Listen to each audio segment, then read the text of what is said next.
l'expert a dit une multitude d'erreurs médicales au cours de cette journée. 4 erreurs médicales ont conduit au décès de Lénie, un bébé de 8 mois. C'est le deuxième de la fratrie. Ses parents le surnomment la petite paupiette. Il a des problèmes de transit. Alors le 31 mai 2022, sa maman l'emmène passer un examen d'imagerie.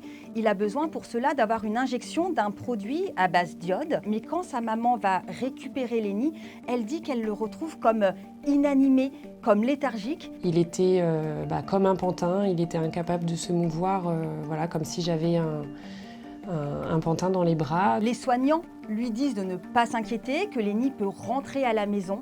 Et pourtant, à l'issue de la petite sieste qu'il a pu faire dans mes bras, je me suis rendu compte que son teint avait changé, qu'il devenait grisâtre, signe de déshydratation. Donc on a filé aux urgences dans la foulée. Mon fils a fait un choc hypovolémique, le rythme cardiaque s'est emballé et donc après il est parti au service de réanimation pédiatrique. S'en est suivi d'un arrêt cardiaque, effectivement. Ça a été très rapide.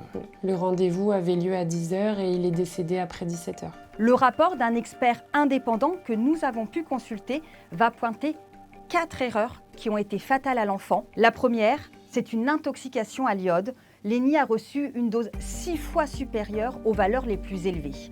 La deuxième, c'est que l'iode n'a pas été dilué, ça a causé la déshydratation de l'enfant. La troisième, c'est un défaut de surveillance. Lénie a pu rentrer chez lui alors qu'il était dans un état anormal. La quatrième, c'est que l'examen n'a pas été supervisé par un médecin mais par un interne et cela n'aurait pas dû arriver.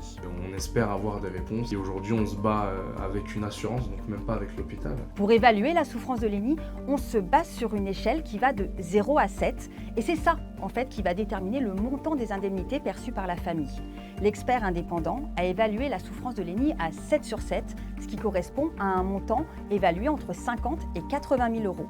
Mais l'assurance de l'hôpital, elle estime que l'enfant aurait souffert à 4,5 sur 7 et propose donc une indemnité allant de 12 à 18 000 euros. Pour les parents, c'est totalement inacceptable.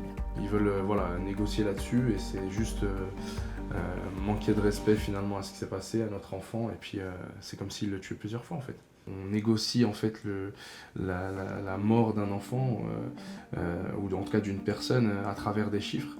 Et notre fils d'ailleurs c'est un chiffre en fait aujourd'hui à travers leurs yeux. La situation est bloquée, les parents se sont donc tournés vers le tribunal administratif afin qu'il tranche.